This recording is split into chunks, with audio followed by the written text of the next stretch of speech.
to the cities and Charlotte. We're all staying safe and well. We've got a Pepsi 11 for the trip to Southampton, yes, on the 10th of May 2025. You're there, you see me, come up and say hello. So, match day 36. Not long now, is there? Not long to end this season. Let's get another win, eh? Well, it might not be as easy as we think. Southampton, a lot of older City fans will obviously dread visits to the Dell, and of course our record at St Mary's isn't fantastic compared to some other teams either. So anyway, we'll have a look. We'll have a match preview. I'm recording this on the 5th of May 2025, so as far as injuries are concerned, etc., everything is sort of as near as I can get it. Right, yes, Saints stay back in the Premier League. Wasn't long, was it? It's been very brief. Say a trip to the South Coast hasn't always gone to plan for us either, so we'll try and pick a Pepsi 11 to do the job and put us a step nearer league qualification. Although if you look at the bookies, they're quite confident we'll get top four anyway, so well, it's getting a bit tight at the top, isn't it? But we can do our bit, we're all right. Let me know your thoughts and score predictions as well, guys. This isn't on anywhere. It's a 3 p.m. kickoff, of course, so you'll have to find ways and means of watching it if you want to watch this one. Of course, it's a lot easier to watch if you're outside of the UK. Tickets did go down to the members for this one. Yeah, so there appears a bit of a lack of interest from City fans, all these loyal fans who've got 30,000 points, etc., 28, 27, 26, 25, 20, all these loyal fans, yeah, some of them obviously decided not to go to this one. Of course, we're still pushing for Champions League. And so it is a big game for us. We need the support. Hopefully the guys who pick the tickets up are guys who don't go as often. So if it's possible, might be a bit noisier. We're usually pretty good. But there's no problem selling out for Fulham though, was there? They went quite quickly. But anyway, we'll not get political about these things. Down and straight back up Southampton, of course, and back down again. With this points total with 3 games to play.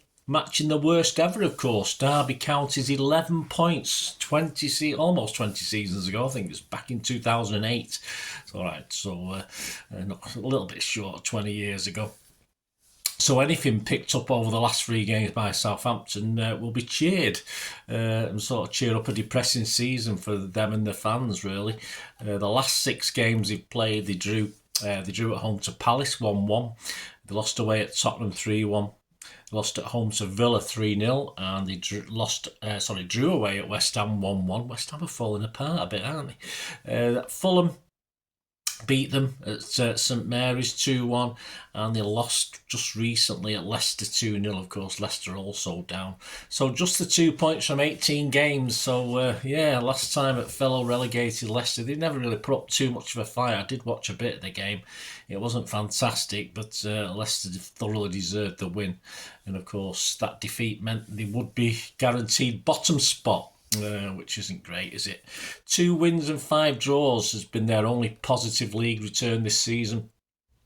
And I think the fans possibly knew the fate a long time ago, as long ago as September. They were predicting that it was going to be a relegation season. So yes, that was a general feeling then. So even so, St Mary's has been pretty well attended this season. I'm sure the band that bangs out that dirge of a theme tune just before the game has been doing so with as much gusto as usual all season.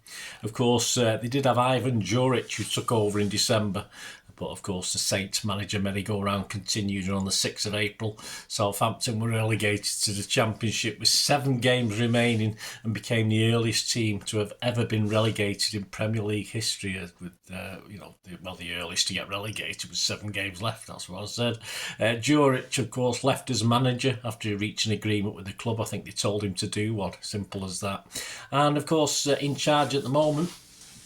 Temporary charge is Simon Rusk. I don't think he's a permanent. I think he's just temporary. He took charge for the rest of the season. And I think he's got Adam Lallana, who I think is still a player, or classed as a player. I think he's assisting him, so whether he's getting games as well, I'm not too sure. After City, they've got Everton away. and then a final home game against Arsenal. So yeah, on the 19th of April, Rusk led Southampton to a 1-1 draw against West Ham, which saw them match that Derby unwanted 11 points record. If you think back to the Derby season, they just won one game all season, drew 8 and lost 29 with a minus 69 goal difference, but they got 11 points. So yeah, Southampton have, say, with 3 games left, they've got 11 points, but they've got a minus 57 goal difference at the moment. So as long as they don't ship 12 goals, 12 goals or more in the last 3 games, yeah, they'll be all right. And of course, it'd be nice if they can pick up an extra point. So they're not as bad as Derby. Mathematically, I think they're okay. Mathematically, they're not quite as bad as Derby, even got the same points. And of course, who's to say they can't pick something up at what will be an emotional Goodison, of course, when they go there. And if that fails, they've always got Arsenal at home, the last game of the season. So always a possibility they can pick a point or 3 up against Arsenal. Who knows? But stranger things have happened, the way Arsenal's season sort of falling apart. Although, of course, they've still got a chance against PSG, but we'll have to see about that one. But back to us, our recent record at Southampton isn't fantastic. It's not great, and of course, a record back at the Dell, as I said earlier, was shocking, absolutely shocking. One of our worst away grounds ever at the Dell. But the last 6 at St Mary's, yes, in the last 6 games, which includes a couple of cup games, we lost 1-0, we won 1-0, we drew 1-1, we beat them in the FA Cup 4-1, we had that shambolic Carabao Cup defeat 2-0, and last season we beat them 4-1 again. So we've won 3, drawn 1 and lost 2, so not really that fantastic. So not the greatest hunting ground. So there you go. Will we have the team to beat them? Hopefully so. That brings us on to Pep's 11. The team and squad against Wolves read like this: Ederson, Nunes, Diaz, Gvardiol, O'Reilly, Gundo, Kovacic, Bernardo, KDB, Doku and Marmoush. On the bench, we had Ortega, Haaland, Grealish, Gonzalez, Akanji, Savvy, Foden, Lewis and McAtee. I don't expect Pep to make too many changes with just this one game a week that we're going through. And it'll be interesting if you may think it's time to give Nico O'Reilly a rest. Despite comments to the contrary, I think he was hooked against Wolves because he'd had a pretty poor start to the second half, and he made a couple of real, sort of cock-ups in front of Pep, almost in front of Pep's technical area. So it wouldn't have gone down well, and I think he got him off quickly before any more damage was caused. But I'm sure psychologically it's fine. He'll be okay. But, is this a chance for Pep to rest him now after sort of being starting, just saying give him a rest, pull him out of the firing line? It's hard to see Gonzalez starting at the moment, as Pep gone back to players who've been there and done it before for him, and that seems to be the trend now.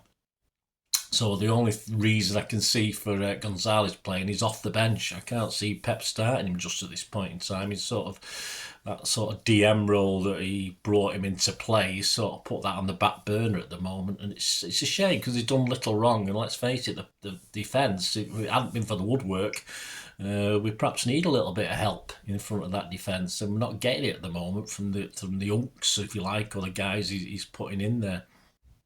So it'll be interesting anyway. As I say, we can't rely on the woodwork to save us forever. Haaland, realistically, I thought was put on the bench for show. I don't think there's any doubt whatsoever that he wasn't coming on that game. I think he warmed up a couple of times, but I don't think he was quite ready. I think that was just a psychological thing. So I doubt again that it'll start against the Saints. But of course, with the FA Cup the week after, hopefully he'll get a few minutes at St Mary's, or if things are going well, a lot, more time against St Mary's, just for a run out rather than to bring him on to win or try and win the game for us.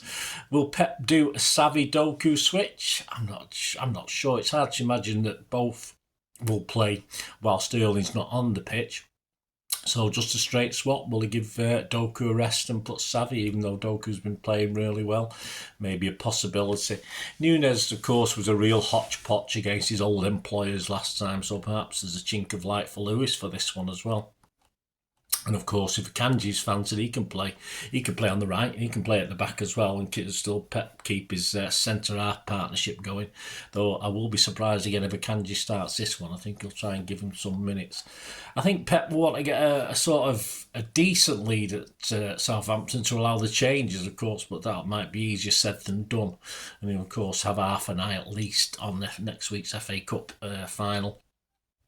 And trying to give certain players, a la Haaland and Kanji, time on the pitch if they don't start. Another big question, of course, KDB.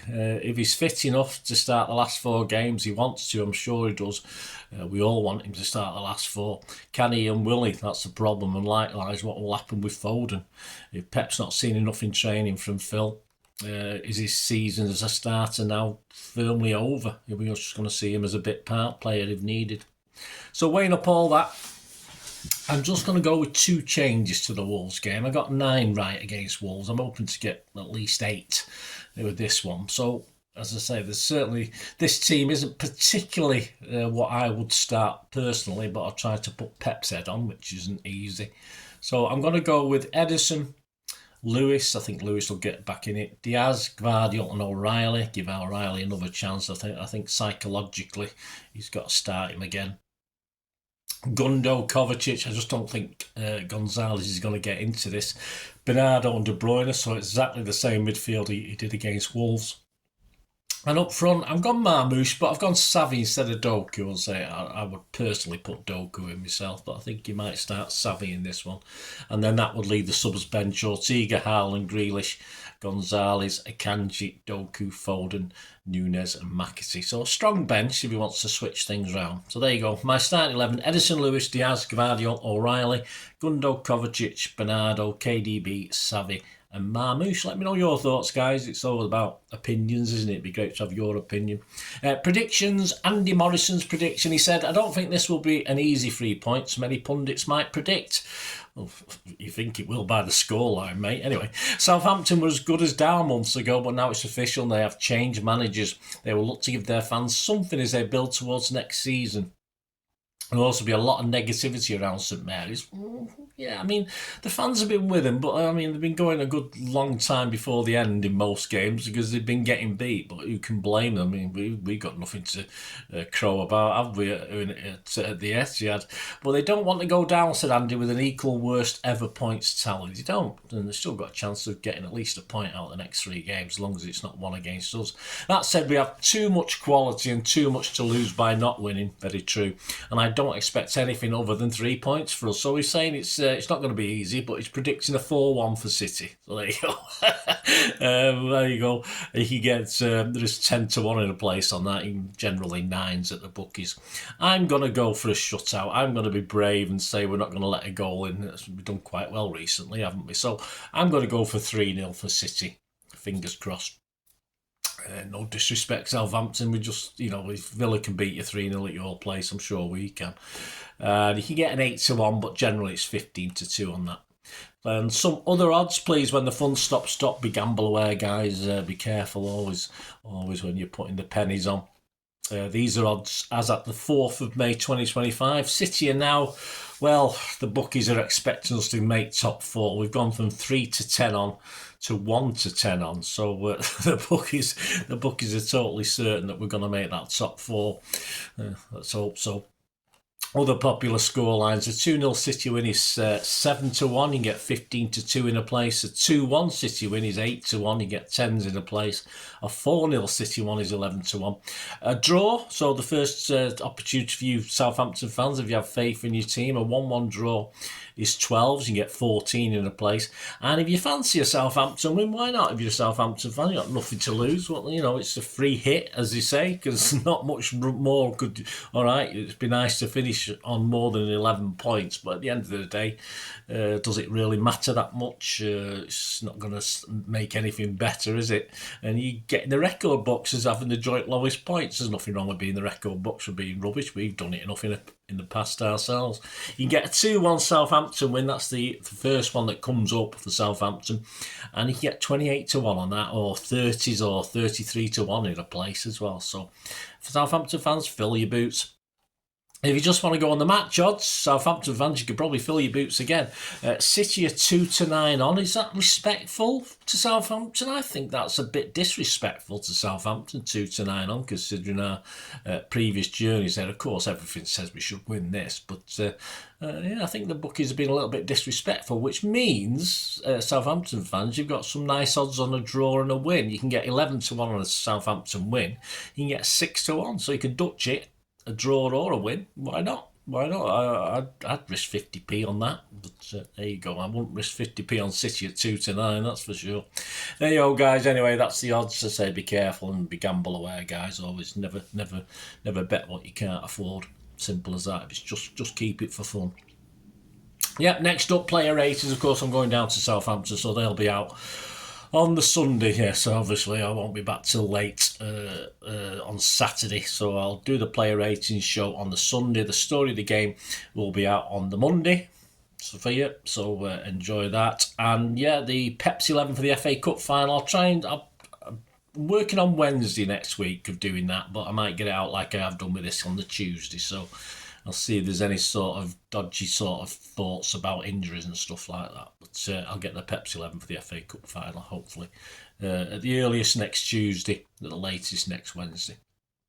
There you go, guys. Hope you enjoyed this feature. Enjoy what I try and do, and if you can help and support the channel, that is always wonderful, just by subscribing. But there are other ways as well you can do it. I don't do live shows as such. I might have an odd thing planned in the future, but so I don't do this where you get a little super chats and all this stuff to help out the channel. So if you can help us out in other ways, guys, that is much appreciated. And as ever, all I ever ask to find out how you might be able to do that is you just keep watching and listening. I hope you enjoyed the feature, and yeah, if you can support me through the subscription, if you can subscribe, guys, that'd be wonderful if you've not already done so. We do actually have memberships at the moment, just 99p a month, so you get access to all my City stuff, including all the history vlogs, dozens and dozens not been published yet, that you get immediate access to, and every time I do a edit and do a vlog, you get immediate access to it as well. So you can have a copy of scripts as well if you want any hard copy of the sort of things I do on matches and teams and managers and players, etc, etc. So if you can join the membership, that'd be wonderful. We do fine. And yeah, if you want to support the channel just by watching the ads, that helps. Watch the ads, let them play through while you just have to check your phone or something, let it play out. And of course, if you follow any of the links, that always works as well. If you follow a link to one of the ads and you fancy something, I've done it myself. I've followed a link and actually purchased something from another organisation. But that's it can happen. It can happen. Not all ads are stuff you're not interested in. And of course, if you can give us a like, guys, that would be absolutely fantastic. All likes are much appreciated. Anyway, thanks for watching. Until the next time, of course, I only ever ask one thing, don't I? Please, I ask you all to stay safe, especially you Blues. Until the next time, come on, City. Bye for now.